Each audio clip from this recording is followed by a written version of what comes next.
I sold your house. My mother-in-law's smug voice crackled through my phone. Julia needs a proper home to start her life with Daniel, and you clearly don't deserve this place.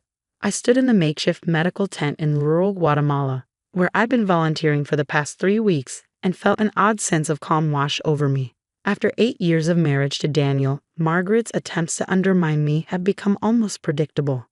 That's interesting, I replied, keeping my voice steady as I organized medical supplies. And how exactly did you manage that?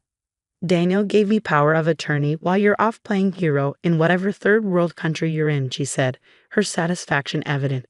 The papers are already signed. Julia and Daniel will move in next week. Don't bother coming back. There's nothing here for you anymore. I couldn't help but smile, though Margaret couldn't see it. Well, good luck with that. I hope everything works out exactly as it should. My calm response clearly threw her off. What's that supposed to mean? She demanded, her voice sharp. You've lost, Amanda. Just accept it with some dignity. I ended the call and took a deep breath, looking out at the mountains surrounding our medical camp. The irony of the situation wasn't lost on me. 3 weeks ago, I left for this medical mission knowing my marriage was in trouble, but I hadn't expected Margaret to make such a bold move. Daniel, my husband of 8 years, had been distant for months, working late at his architectural firm, coming home with perfume on his clothes that wasn't mine. I found receipts for expensive restaurants I'd never been to, heard whispered phone conversations that ended abruptly when I entered the room. Then came Julia, his new assistant, 24 and fresh out of college, with her perfect smile and seemingly innocent questions about our marriage. But Margaret, she'd been working against me from day one. From the moment Daniel brought me home 8 years ago, she'd made it clear I wasn't good enough for her precious son. Never mind that I was a successful emergency room doctor, that I'd worked my way through medical school, that I'd saved lives. To Margaret, I was just the woman who took her son away. What Margaret didn't know, what none of them knew, was that I'd been prepared for something like this. 6 months ago, when I first suspected Daniel's affair, I'd visited my family lawyer, Eleanor Chen. We'd spent hours going over my options, securing my assets, and most importantly, protecting the house that had been in my family for generations. The house. My grandfather had built it with his own hands in 1960, a beautiful Victorian-style home overlooking the city. He passed it down to my father, who'd given it to me when I finished medical school. It was my sanctuary, my heritage, and apparently the perfect target for Margaret's latest scheme to get rid of me. I pulled out my phone again and dialed Eleanor's number. She answered on the second ring. It's happening, I said simply. Margaret just called to tell me she sold my house. Says Daniel gave her power of attorney. Eleanor's laugh was sharp and satisfied. Did she now? And I assume this power of attorney document materialized out of thin air, since we've had Daniel's actual power of attorney locked in my safe for the past 5 months.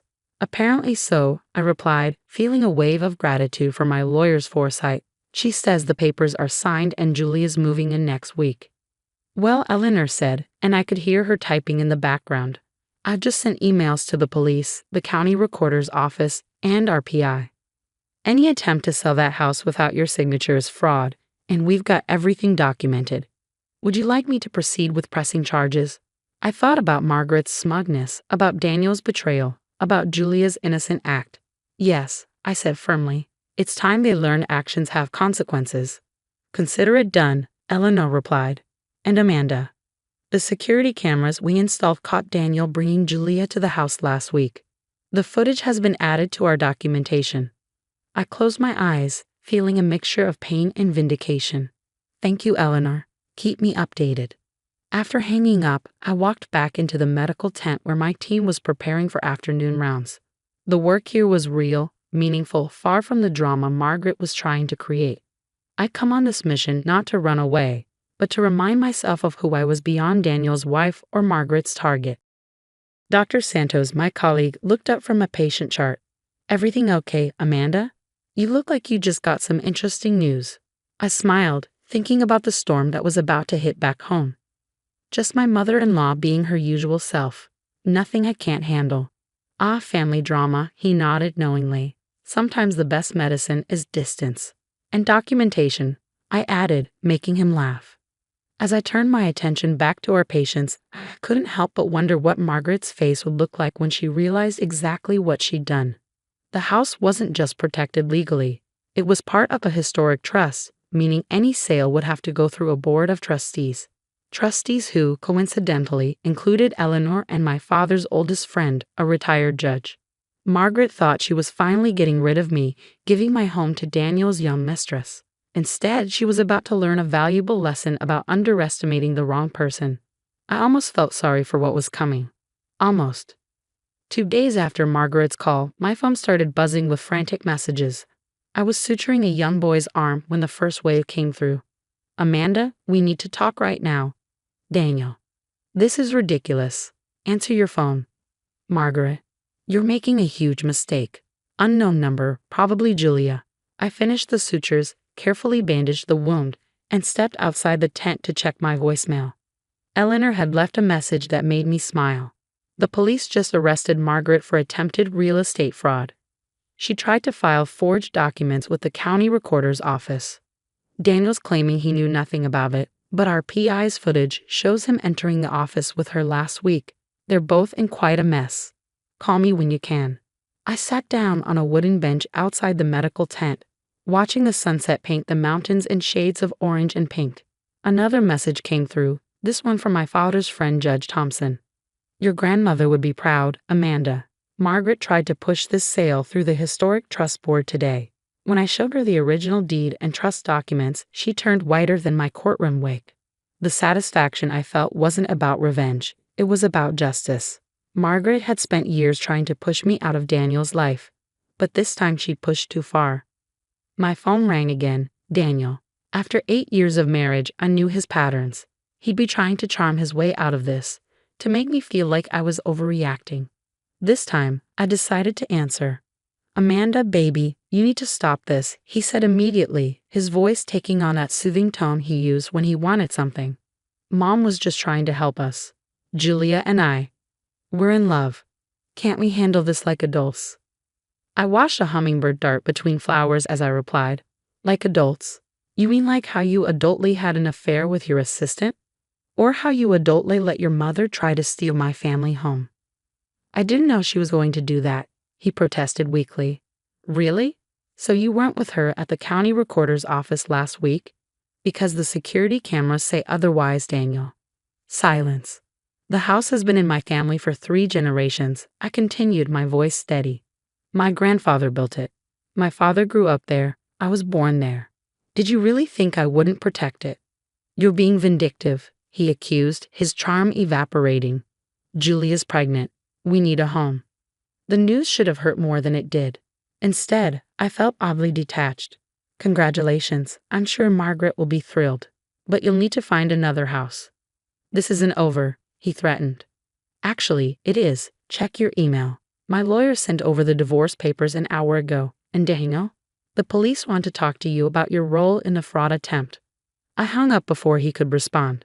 Dr. Santos appeared with 2 cups of coffee, offering me one. "More family drama?" he asked, nodding at my phone.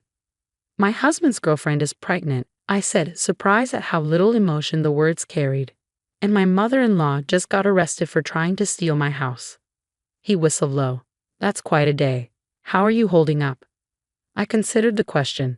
You know what's strange? I feel relieved, like I finally put down a heavy weight I didn't even know I was carrying. "Sometimes the hardest part isn't the betrayal," he offered wisely. "It's admitting to yourself that you deserve better." My phone buzzed again. Eleanor. She had news about Margaret's arrest and the investigation into Daniel's involvement. But for now, I just wanted to sit here, drink my coffee, and watch the sunset over mountains that didn't care about failed marriages or scheming mothers-in-law. Tomorrow would bring new challenges, patients to treat, lives to save, a divorce to navigate. But tonight, I had the satisfaction of knowing that sometimes the best revenge is simply being prepared. Dr. Santos raised his coffee cup to new beginnings. I smiled, clinking my cup against his, to being prepared. In the distance, thunder rolled across the mountains, promising rain and renewal. Just like the storms back home, this too would pass, leaving everything cleaner and clearer in its wake. A month later, I stood in my grandfather's, kitchen, running my hand along the familiar marble countertop. The morning light streamed through the stained glass windows, casting colorful patterns across the floor. The house felt different now, cleaner somehow, as if Margaret's scheme had washed away the last traces of unhappiness that had lingered here. Eleanor sat at the breakfast nook, spreading files across the antique table. The judge threw the book at Margaret, she said, sliding a document toward me. Attempted real estate fraud, forgery, filing false documents. She's looking at significant fines and probation. And Daniel pleaded ignorance, but the evidence was clear. He's been charged as an accomplice. His firm put him on indefinite leave. Apparently, they don't appreciate partners who participate in real estate fraud. I poured us both coffee in my grandmother's old china cups. And Julia? Left town last week. Apparently, the pregnancy was as real as Margaret's power of attorney. Eleanor's eyes twinkled with barely suppressed amusement. She found another job in Seattle. The news should have hurt, but instead, I felt only a wave of relief. All those years of trying to please Margaret, of ignoring Daniel's increasing distance, of doubting myself, they seemed like a strange dream now. My phone buzzed with a text from Dr. Santos. Hospital board approved our proposal for the free clinic. When can you start? I smiled, showing Eleanor the message. During my time in Guatemala, Dr. Santos and I had developed a plan to open a free medical clinic in our city. The work we'd done there had reminded me of why I became a doctor in the first place, to help people, to make a difference. Life has a funny way of working out, Eleanor mused, sipping her coffee. If Margaret hadn't tried to steal your house, you might still be trapped in an unhappy marriage, working at a hospital you've grown to resent. She was right. The past month had brought more than just legal victories, it had brought clarity. I'd resigned from my old hospital position, excited to start fresh with a clinic project. The house, once a source of tension with Daniel and Margaret, had become my sanctuary again. A knock at the door interrupted our conversation. Through the stained glass, I recognized Margaret's silhouette. Eleanor raised an eyebrow, but I nodded. It was time to face this. Margaret looked smaller somehow, less intimidating than I remembered. Her perfectly coiffed hair couldn't hide the strain in her face. Amanda, she said stiffly, I came to apologize. I gestured for her to sit on the porch swing where my grandfather used to tell me stories. She perched on the edge, clearly uncomfortable. I was wrong, she continued, the words seeming to physically pain her. I thought I was protecting Daniel, but I destroyed everything instead. You never gave me a chance, I said quietly. From the day we met, you decided I wasn't good enough. She looked out at the garden, where my grandmother's roses still bloomed. No, I was the one who wasn't good enough. I couldn't accept that Daniel had found someone successful, independent. It reminded me of everything I'd given up to be the perfect wife and mother. The honesty surprised me, but it changed nothing. I hope you find peace, Margaret, but I think it's best if we don't see each other again. She nodded, standing slowly. The house, it's beautiful.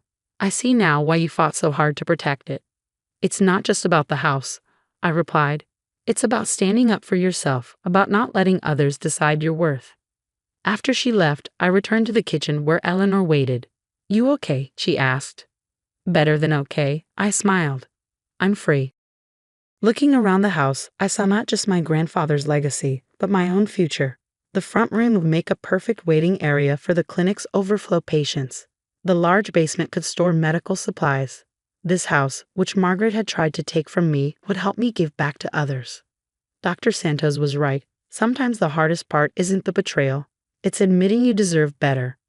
But standing here, in my grandfather's house, surrounded by generations of love and strength, I knew I finally learned that lesson. Eleanor gathered her files, pausing at the door. You know, when you first came to me about protecting the house, I thought you were being paranoid. I'm glad you proved me wrong. I hugged her, grateful for her guidance through the storm. Sometimes the best defense is being prepared for the worst while hoping for the best. As the afternoon sun painted the walls with light through the stained glass windows, I felt at peace. Margaret, Daniel, Julia, they had all underestimated me and in doing so had set me free. My grandfather had built this house as a legacy of love. Now it would become a legacy of healing, both for me and for others. Sometimes the best revenge isn't revenge at all. It's living well, on your own terms, in a house built with love and protected by wisdom.